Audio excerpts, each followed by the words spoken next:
Have you ever woken up in the morning feeling as though some part of your strength has slipped away? Not because you overworked, not because you lacked sleep, but because you gave in. Once again, look back for a moment. You once had grand ambitions, a fire to achieve something meaningful. Yet somehow, you keep getting pulled back by something seemingly harmless. A habit, quietly repeated, slowly drains your energy, steals your confidence, and dulls the inner drive that once moved you. Masturbation. It's something we all know, yet few dare to confront its real consequences. And the truth is, if you're still engaging in it as an unconscious reflex, you're slowly surrendering the most precious thing you have: your mastery over yourself. Today, we're not speaking of morality or judgment. We're speaking of willpower, of self-command, the very trait shared by the great figures of history, the very core that Stoicism has taught for thousands of years and which remains just as vital today.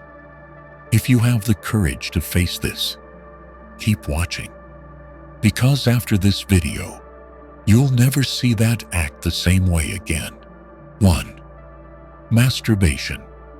Not as harmless as you think. In today's world, where nearly every desire can be fulfilled on demand, masturbation is often seen as a quick fix for stress. Yet behind that fleeting pleasure lies a complex biological chain reaction. One that, if misunderstood, can quietly trap us not in the body, but within the mind. When one masturbates, especially in conjunction with pornography, the brain releases a surge of dopamine, a neurotransmitter central to feelings of excitement, pleasure, and motivation. Dopamine is often called the reward chemical, as it fuels our sense of satisfaction when we accomplish something meaningful, achieving a goal, overcoming a challenge, or experiencing genuine human connection. However, when dopamine is excessively triggered by effortless behaviors like frequent, high-stimulus masturbation, it hijacks the brain's natural motivational systems. Rather than channeling energy into growth, learning, discipline, or purposeful work, the brain begins to favor what is easy, immediate, and pleasurable, even when such actions hold no lasting value. This is the snare of a dopamine. Each act of masturbation spikes satisfaction, but to maintain balance, the brain begins to dampen dopamine sensitivity, a self-regulating process known as downregulation. As this cycle repeats, the brain becomes less responsive to the same dopamine levels. To recapture that same satisfaction, one must increase the stimulus, more intense content, longer sessions, or even more extreme behaviors. Thus begins a spiral. The more one indulges, the less fulfilled they feel. The less fulfilled, the more they seek. This is a hallmark of biochemical dependency, a behavioral addiction akin to gaming, social media, or even narcotics. Beyond that, the psychological consequences grow more pronounced. When dopamine is overused and the brain's reward system becomes disoriented, even ordinary joys, talking with loved ones, a walk outside, learning something new, or working toward a goal, begin to feel dull. Life loses its color. Motivation wanes. A spiritual exhaustion sets in. This is why so many, after the act, find themselves drained, empty, and sometimes ashamed, even if the urge had seemed reasonable or necessary only moments before. Furthermore, habitual exposure to pornography during masturbation alters the brain's cognitive structure and the connectivity of regions governing focus, memory, emotion, and behavioral control. Neuroscientific research has shown that overstimulation through pornographic images can weaken the prefrontal cortex, the center of reason and long-term decision-making. When this region falters, emotions take the reins. Impulse overrules judgment, and even the strongest intentions to stop are often overridden by unconscious habit, like a will drained by a dopamine flood. In this light, masturbation becomes more than a mere act. It becomes a form of escape, a temporary refuge from pressure, loneliness, or mental stagnation. Yet the more one flees, the deeper they fall into the biological snare woven by dopamine. The repetition not only erodes willpower, but severs the bond between long-term goals and present action. One may dream, one may plan, but those dreams will remain barren if the brain keeps rewarding unearned gratification. Moreover, dopamine never acts alone. It is tightly interwoven with other neurotransmitters like serotonin, linked to mood, and oxytocin, linked to social bonding. When dopamine is abused, this entire neurological network becomes destabilized, leading to anxiety, mild depression, insomnia, and diminished attention span. The body grows lethargic. The mind dulls. One becomes susceptible to other destructive behaviors, procrastination, toxic media consumption, or compulsive scrolling, all rooted in the same system: instant stimulation without effort. Put simply, the pleasure of masturbation is but the surface of a deeper neurological feedback loop, one where unchecked dopamine steals from us the capacity for purposeful action in exchange for a moment of hollow gratification. The danger lies in its subtlety. The process is quiet, natural, and rarely recognized, until it becomes a fixture in one's daily rhythm. One of the greatest paradoxes of masturbation is this: the momentary satisfaction it provides is swiftly replaced by emptiness, fatigue, and often regret. While many pursue the act seeking relief or escape from stress, the result is the opposite. They emerge depleted, unmotivated, and disconnected from the very positive emotions they were searching for. This is not coincidence. It is a well-documented biological and neurological outcome.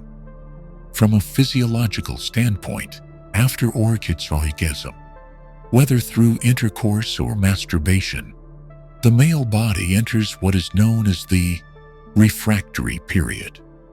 During this time, levels of dopamine and norepinephrine, two neurotransmitters responsible for excitement and stimulation, drop sharply. At the same time, prolactin levels surge, a hormone directly tied to fatigue and emotional dullness following climax. Prolactin also suppresses sexual desire temporarily, sending the brain into a state of emotional and behavioral cooling. This hormonal shift not only dampens arousal, but also negatively affects overall energy levels. The sensation of being drained is a natural biological response, especially evident when masturbation is frequent and not counterbalanced by physical activity or restorative practices. As dopamine plunges after climax, the brain falls into a stimulation deficit, like a pendulum swinging from peak pleasure to profound lethargy.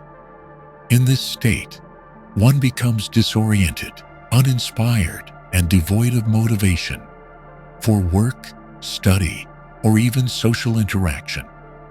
The harm doesn't stop at physiology.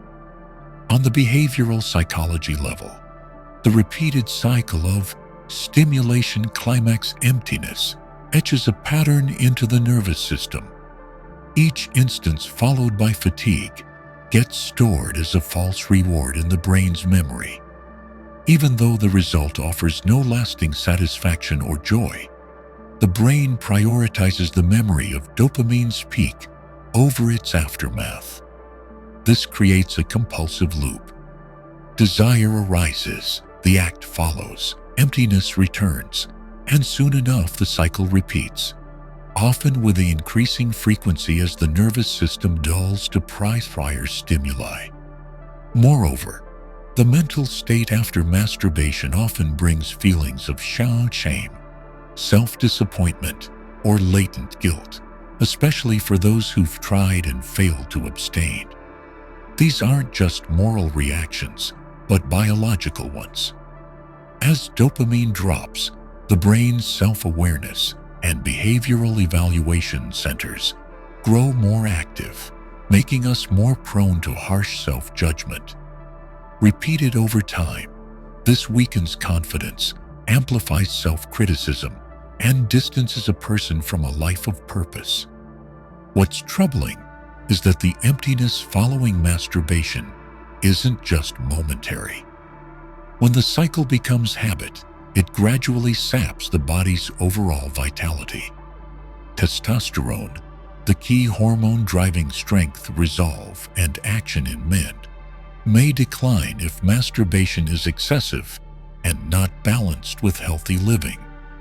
Low testosterone brings a cascade of effects: diminished libido, irritability, reduced focus, loss of joy in once meaningful pursuits, and even disrupted sleep and slower recovery. Taken together, we see a powerful cycle forming. The act is done in search of relief, fatigue and emptiness follow. Energy and drive diminish.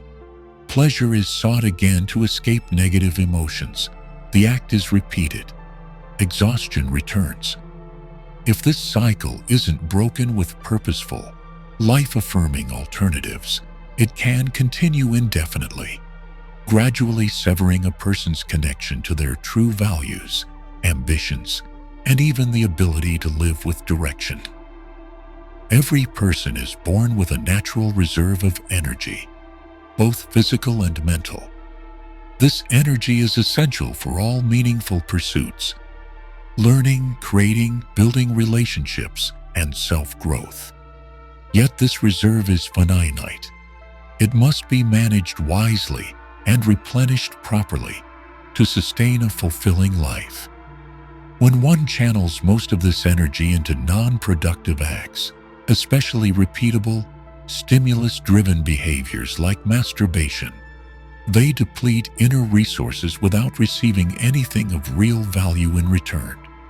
Biologically, masturbation is not just a simple physical release. It is an act that drains neurological, hormonal, and physical energy, especially when tied to intense pornography or repeated frequently over short periods. Upon climax, the body releases a flood of neurotransmitters like dopamine, oxytocin, serotonin, and endorphins, inducing pleasure, calm, and satisfaction. But to generate these chemical states, the body expends considerable metabolic energy, sex hormones like testosterone, and engages in complex cellular processes of synthesis and breakdown. What is concerning is that this energy could have been directed toward value-generating actions, creative thinking, physical exertion, skill building, or cultivating deep social bonds. Instead, when masturbation becomes a habitual means of instant gratification, energy is diverted from long-term purpose to short-term pleasure. Often, this expenditure yields no physical or mental gains. It doesn't strengthen the body, expand the mind, build relationships, or bring one closer to their best self. Beyond the physiological cost, masturbation also wastes time and focus, two pillars of sustainable growth. In the digital age, where explicit content is just a few clicks away, many unknowingly spend hours each week searching, consuming, and indulging in this behavior.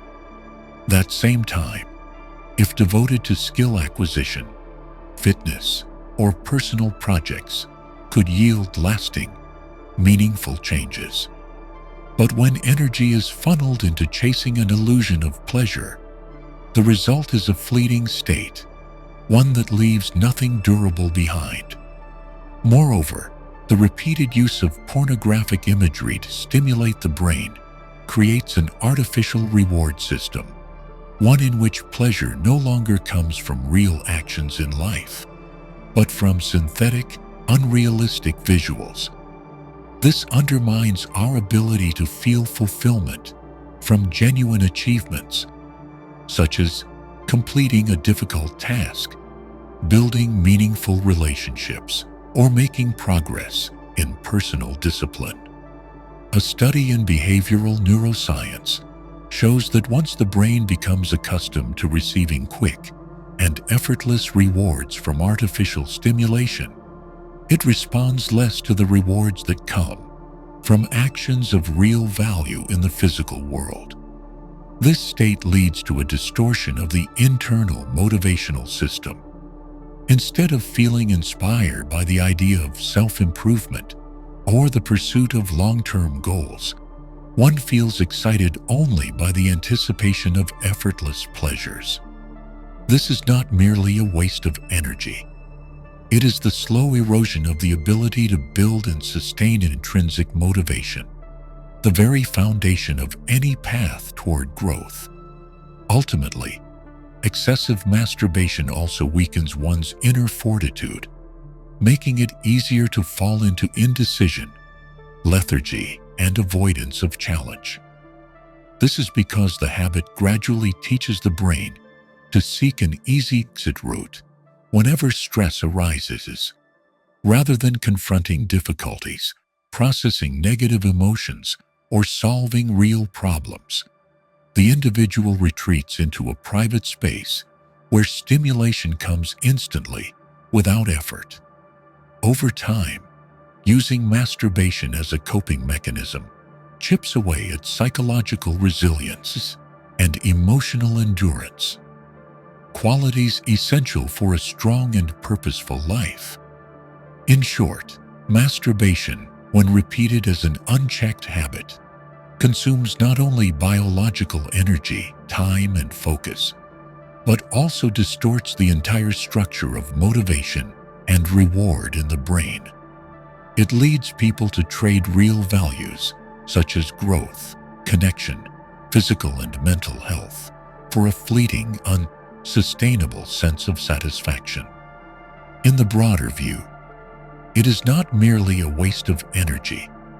It is the surrender of one's living potential in exchange for a passing illusion. 2. Stoicism and the ancient truth. In classical Stoic philosophy, freedom was never defined as the ability to do whatever one pleases. On the contrary, Stoic thinkers such as Epictetus, Marcus Aurelius, and Seneca agreed that true freedom is the ability to remain unaffected by external circumstances and internal desires.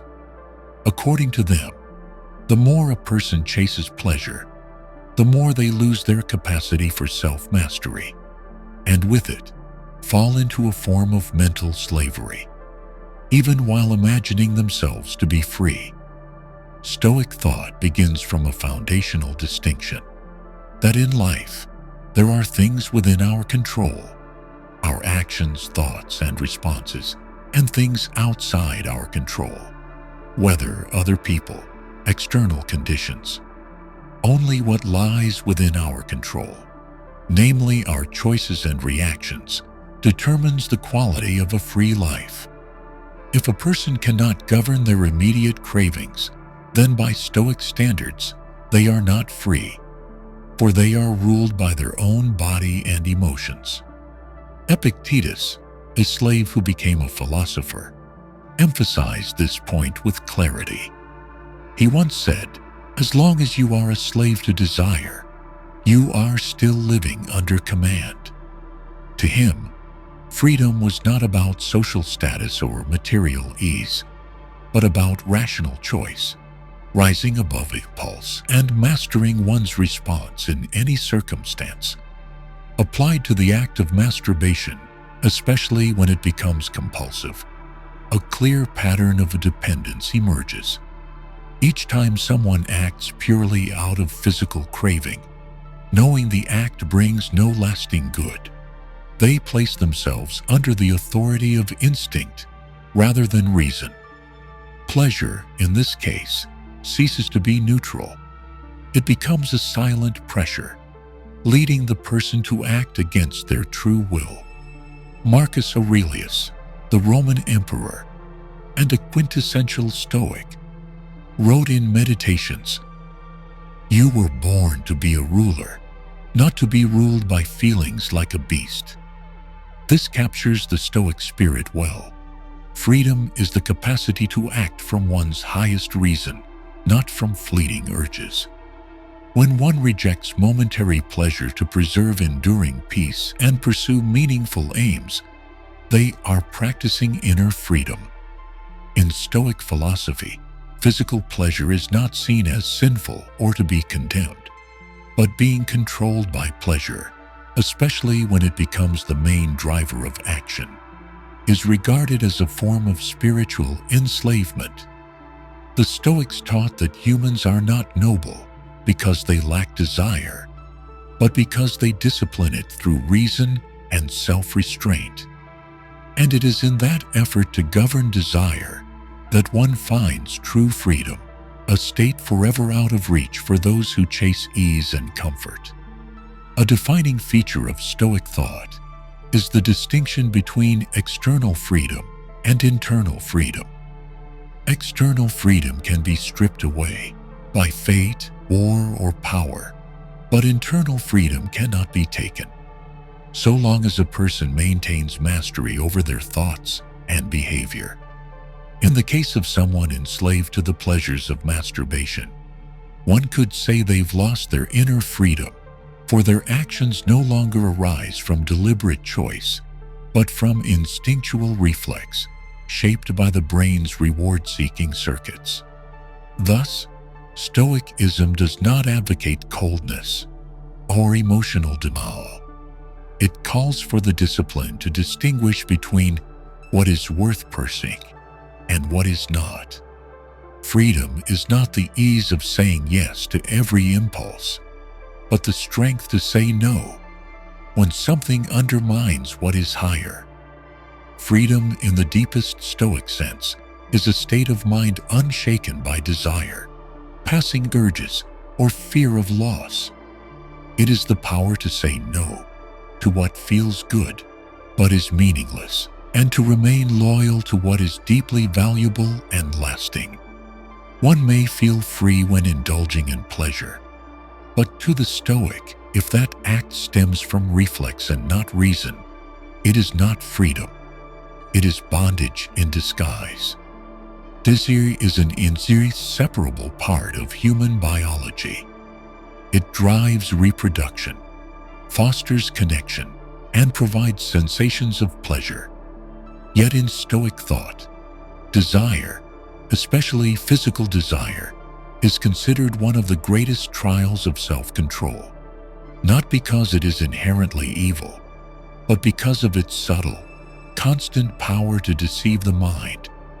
Unlike fear or anger, negative emotions that are easily recognized and managed due to their obvious discomfort, desire often arrives cloaked in pleasurable experiences, evoking sensations of enjoyment, relaxation, or so-called self-care. Precisely because of this pleasant nature, people tend not to see desire as something to restrain, but rather as a personal entitlement to indulge.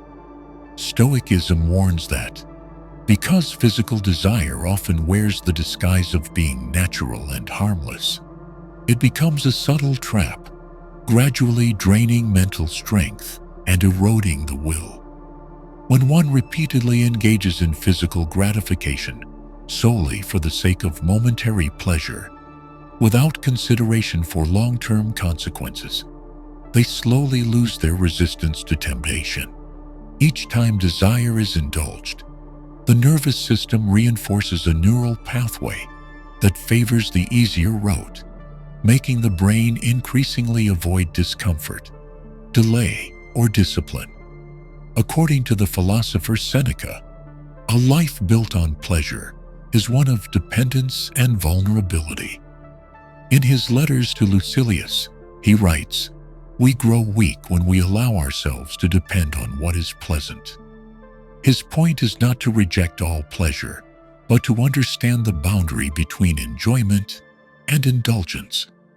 An action becomes dangerous when it robs a person of their ability to make rational decisions, when behavior is driven only by what feels good in the moment.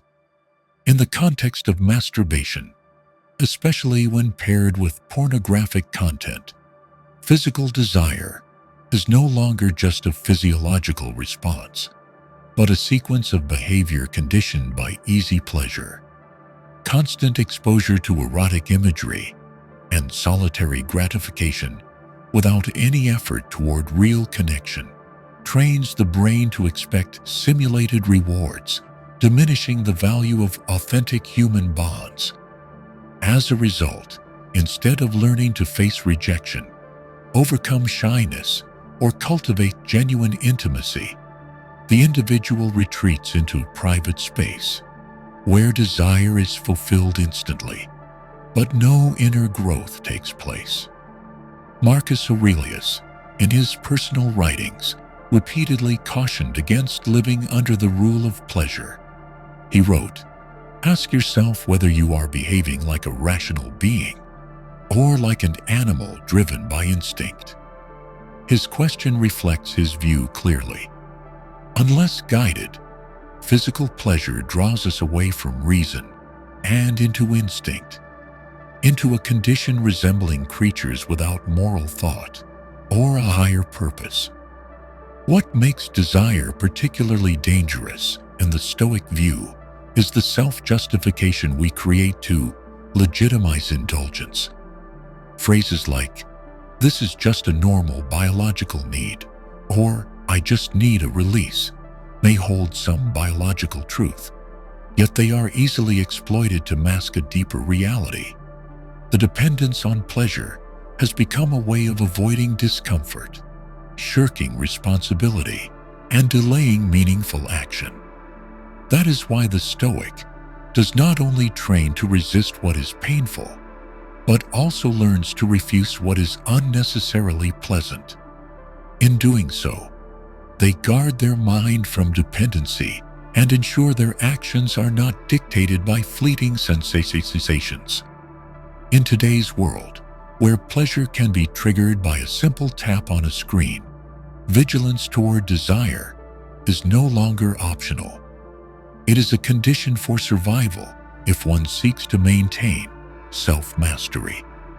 Viewed through the lens of Stoic thought, masturbation is not merely a private physiological act, but a constant test of discernment, control, and choice. Each time one chooses to satisfy desire for the sake of fleeting ease, they step away from reason, away from inner freedom, and give up the very endurance that defines true strength. In the Stoic framework, discipline is not simply a virtue. It is the foundation of personal sovereignty over both the inner life and outward behavior. The Stoics believe that any pursuit of freedom and personal dignity must pass through the furnace of discipline, for only through it can one resist the most powerful impulses, especially those rooted in physical instinct. Marcus Aurelius, in Meditations, often affirmed that no person can fulfill their duties in life if their actions are governed by emotion and desire. To him, the measure of one's character was not in words or philosophical knowledge, but in the ability to act deliberately in life's hardest moments. When temptation, fatigue, or laziness arises. And to do that, Discipline is the one foundation that cannot be replaced. Discipline, according to the Stoic definition, is not synonymous with harshness or extreme asceticism. It is the commitment to act in accordance with reason rather than impulse, the ability to say no to what is easy in order to choose what is right, even when that choice runs counter to instinct. The philosopher Epictetus once emphasized, "Freedom comes only to those who can restrain desire and govern their own reactions." This establishes a clear principle. The more one trains their capacity for self-control, the closer they move toward inner freedom. In the context of masturbation, especially when it becomes compulsive or is driven by pornography, discipline serves as a mechanism for restoring balance between reason and emotion.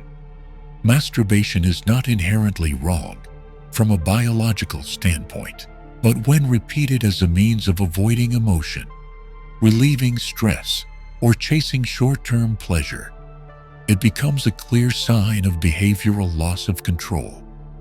In such cases, discipline is the tool that helps an individual escape the state of unconscious autopilot, where action is no longer deliberate, but dictated by conditioned neural reflexes.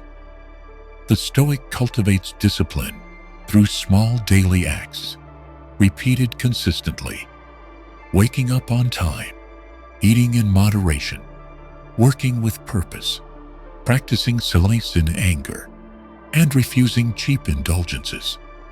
By voluntarily placing themselves in the discomfort, physical or mental, they gradually raise their threshold for adversity and build emotional resilience. This is known as spiritual exercises, a deliberate form of training designed to weaken the grip of desire and negative emotions. In specific acts like regulating desire, training discipline is not just about avoiding masturbation, but about understanding when temptation arises, identifying triggers, and responding with meaningful alternatives. For instance, instead of letting the urge escalate into action, the Stoic creates a pause, a moment for reason to intervene before instinct takes over. This pause, even if brief, can restore control and redirect energy into constructive pursuits, such as physical exercise, meditation, or completing a purposeful task. Beyond behavior, the cultivation of discipline involves a restructuring of personal values. The Stoic constantly asks, "Does what I'm about to do serve my greater purpose?" If an action does not strengthen character, elevate dignity, or bring them closer to their ideal, they will refuse, not out of repression, but because their self-respect does not allow them to live below the standard they hold within. It is also essential to understand that the training of discipline does not occur overnight. It demands repetition, failure, and continual correction. The Stoic does not seek perfection, but perseverance, the ability to rise after each stumble and stay aligned with their principles. In today's world, surrounded by distractions, instant pleasure, and comfort, maintaining personal discipline becomes a quiet but resilient form of resistance, a deliberate act of reclaiming sovereignty in an age optimized for ease. In sum, within Stoic philosophy, discipline is the indispensable path through which one reclaims self-mastery, resists the lure of physical pleasure, and maintains inner steadiness amid all challenges. It is the bridge between reason and action, between dignity in daily life, and the foundation upon which a person builds a life unshackled from both the outside world and from within. 3. Stoic solutions. 3 principles to regain control. Principles 1. Self-discipline. Choosing what is right over what is easy. In Stoic thought, self-discipline is considered the cornerstone of personal sovereignty and the defense of one's dignity against impulsive desires. Stoic philosophers did not advocate for the elimination of emotion or instinct, but emphasized the development of one's ability to govern oneself amidst the constant assaults of pleasure, pain, fear, and laziness. Self-discipline is the clearest expression of reason triumphing over impulse. And in the modern world, where stimulation is available at the click of a button, it has become all the more essential. Epictetus, one of the leading Stoic philosophers, taught that human beings are composed of two parts, the rational and the instinctive. The rational guides us toward ideals. The instinctive pulls us toward sensation. Every action, including masturbation, presents a choice between what is easy, comfortable, and immediate, and what is more difficult, but aligned with lasting value. The undisciplined choose ease. The disciplined choose what is right, even at the cost of short-term discomfort. The urge to masturbate often does not arise from pure physiological need, but from emotional unrest, loneliness, boredom, or the desire to escape pressure.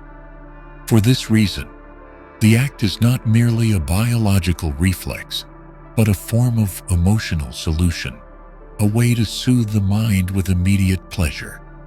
But that pleasure comes at a cost.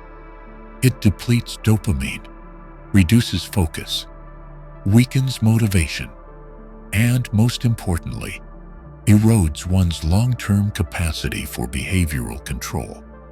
Self-discipline is the conscious act of placing a barrier between desire and action. It begins with awareness, recognizing when temptation arises, understanding why, and contemplating the consequences that follow. The Stoic does not react instantly to emotion, but trains the ability to pause, a brief interval with profound power. In that pause, reason has a chance to intervene and assess what serves long-term good, rather than allowing instinct to dictate action during a fleeting loss of control. This requires consistent practice, for the human mind tends to slip into autopilot, where behavior repeats without reflection. In the case of habitual masturbation, every uncontrolled act reinforces neural pathways that make the brain increasingly sensitive to similar stimuli. Self-discipline interrupts that automatic chain by bringing mindfulness and deliberate choice back into the driver's seat. The ancient Stoics also trained discipline by deliberately placing themselves in discomfort. Seneca would fast, sleep on hard floors, or wear rough clothing, though he was a wealthy noble, not for the sake of suffering, but to remind himself that he was not dependent on comfort. The purpose was to build endurance and resistance to future temptations, including desire. In the modern world, applying that principle does not demand extremism, but it does require a clear commitment to action. For example, when the urge arises, the disciplined individual does not suppress the feeling, but redirects the energy into something else: exercise, meditation, journaling, or meaningful work. They do not fight the desire. They transcend it by shifting attention to something of greater value. Additionally, structuring an environment that supports discipline is crucial. The Stoics believe that if one cannot control their circumstances, they can still control how they respond to them. In this case, limiting exposure to pornographic content, simplifying one's space, setting screen time boundaries, or building a structured daily schedule are indirect yet powerful ways to reduce friction with temptation and reinforce discipline. Self-discipline is not a rigid state, but a skill. like any other, that can be trained and developed. Every time a temptation is overcome, no matter how small, the brain records that moment as evidence that you can govern yourself. Over time, confidence grows and compulsive behavior weakens due to lack of reinforcement. This forms the foundation for lasting self-mastery, a condition Stoicism regards as the highest expression of human dignity. In summary, within Stoic philosophy, self-discipline is the first and most essential key to reclaiming control over behavior. It is not about forcing oneself into deprivation, but the art of choosing the right action over the easy one. And in the continual practice of that choice, one becomes stronger, steadier, and truly free. Principles 2. Reconnect with your life's purpose. When the ideal is great enough, desire shrinks on its own. One of the core reasons people fall into repetitive negative behaviors, especially those driven by immediate gratification, like masturbation, is a lack of purpose. When life lacks direction, we tend to seek quick pleasure to fill the psychological void. Stoicism teaches that the absence of a meaningful goal creates the ideal environment for desire to grow and take control of our actions. According to Stoic philosophy, human beings are not born merely to pursue pleasure, but to perfect themselves through moral training, intellectual effort, and responsibility. When a person lives without a clear ideal, they are easily thrown off course, and to escape that inner restlessness, they turn to quick distractions and instant stimulation as a temporary refuge. In such cases, desire is not just biological instinct, but the symptom of a mind left unguided by a higher aim. Philosophers like Seneca and Marcus Aurelius emphasize the importance of mastering the mind through the establishment of morally and socially grounded life goals. Marcus Aurelius once wrote, "You were not made to lie in bed and chase pleasure, but to act, to fulfill the task that nature has assigned to you. That task need not be grand, but it must be clear enough to provide direction and prevent the mind from wandering into constant temptation." In practice, when someone fully commits to a higher purpose, whether it is building a career, engaging in continuous learning, serving others, or refining a specific skill, they naturally have less psychological space to nourish destructive desires. A sufficiently meaningful goal will occupy the brain's motivational system, deprioritizing fleeting urges like the sexual craving. In other words, when the mind is filled with purpose, it no longer needs cheap satisfaction to feel on track. Stoicism does not teach us to reject desire entirely, but to reshape it into something higher and more purposeful. When a person stops living to feel good and starts living to be good, their entire behavioral system transforms. Moments of temptation don't disappear, but they are recontextualized within a broader moral frame, where every action is weighed by the question, does this bring me closer to the person I aim to become? This is a form of mental prioritization, where the mind no longer reacts impulsively, but deliberately chooses behavior based on clearly defined values. This not only reduces destructive habits, but also strengthens commitment and a sense of agency. When people feel aligned with their purpose, they are far less drawn to shallow indulgences. Desire, when placed next to a greater ideal, becomes smaller and far easier to manage. In Stoic practice, reconnecting with one's life purpose is often cultivated through daily self-inquiry. Marcus Aurelius kept a journal in which he questioned his direction his missteps, and what needed adjustment. Epictetus encouraged people to review their daily actions through the lens of reason and virtue. This was not mere reflection. It was a strategy to keep the mind from being scattered by fleeting pleasures and to preserve clarity in the face of choices. In short, according to Stoicism, no one can govern their behavior without first governing their inner orientation. If a person lives without knowing what matters, desire will become the guide. But when the life ideal is clearly defined, desire loses its power.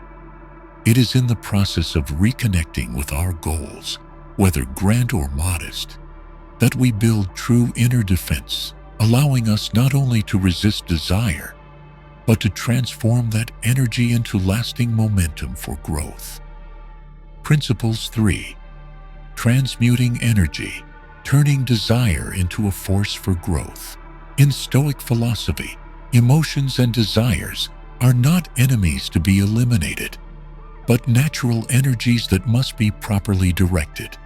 Desire, especially sexual desire, is viewed as a powerful force. Left unchecked, it can pull us into self-destructive behavior. But when properly channeled, it becomes a driving force for creativity, development, and self-mastery. The Stoics believe that instinct should not be entirely suppressed, as suppression often leads to outbursts or negative repression. Instead, they promoted a proactive life approach. Understand the nature of desire and use it as an internal lever for progress. This requires heightened awareness. The Stoic practitioner must continuously observe and analyze their own reactions, and then redirect instinctive energy toward actions with real value. Sexual desire, biologically speaking, is among the most intense forms of instinctual energy. It is linked to reproduction, social bonding, and even neurological excitement. Many modern neuroscientists have shown that sexual energy is not just about pleasure. It is deeply tied to the brain's motivational systems, which drive human action, creativity, and competitiveness. Therefore, managing this energy should not be limited to abstinence, but should involve its transformation into purposeful action. In practice, transmuting desire in the Stoic sense begins with recognizing the moment desire arises, not allowing it to trigger reflexive behaviors like masturbation, but instead redirecting it into constructive alternatives. For example, when the urge surfaces, one might immediately engage in physical activity, focus on creative work, train intensely, or dive into deep learning. The goal is not to flee from desire, but to use the energy it awakens to activate other systems in the body: movement, thought, creativity. Historically, many renowned figures have understood and practiced this principle, even without explicitly identifying as Stoics. One commonly cited example is the inventor Nikola Tesla, who is believed to have remained celibate to preserve and convert his sexual energy into extraordinary scientific output. Similar concepts are found in the philosophies of Japanese samurai, Zen monks, and ancient ascetic traditions, where desire is treated as raw material to be refined into focus, willpower, and spiritual awakening. Transmutation is not just about replacing behavior. It's about reshaping one's internal belief system, learning to associate desire with a higher model of action. In Stoic thought, the aim is not merely to stay away from desire, but to ask, what higher purpose can I serve with this energy? Repeating this question whenever emotions arise rewires the mind into a new cognitive pattern, where desire is no longer temptation, but fuel for transformation. Another essential factor is proactively cultivating an environment that encourages positive action. When desire arises in a purposeless setting, such as being alone too long, lacking structure, or surrounded by sexual stimuli, it tends to express itself destructively. But when one lives in a structured environment, with clear goals and action-driven routines, that energy is absorbed and used more effectively. Therefore, designing a schedule for intentional training, learning, and work is a vital part of the transformation process.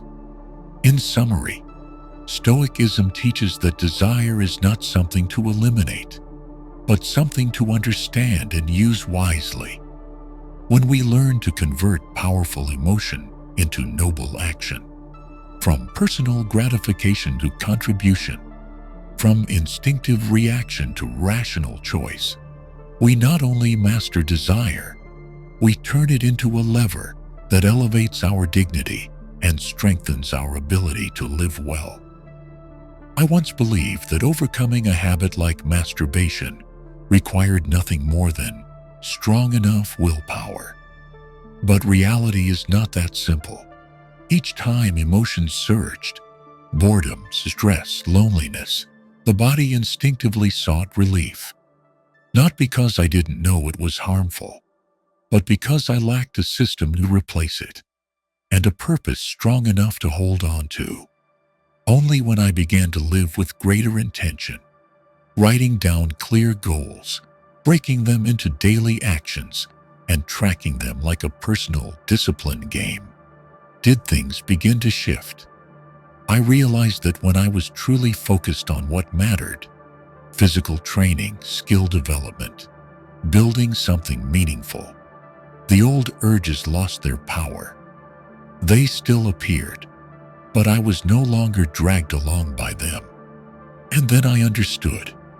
Stoicism isn't about living dryly or rigidly. It's the art of mastering the mind in a world full of distractions. Masturbation, like any other desire, is simply a test of whether we are truly steering the course of our lives. If I can overcome it, even for a single day, that is already a victory. Not over anyone else, but over myself. You don't have to be perfect, but you do have to be honest with yourself. Every time you resist temptation, even for a few seconds, you take one step closer to the person you were born to become. If you found this video helpful, don't forget to like, subscribe, and turn on notifications so you won't miss future content. And always remember, true freedom does not come from indulging every desire, but from being able to master yourself in silence, in steadiness, and in each deliberate choice. See you in the next video.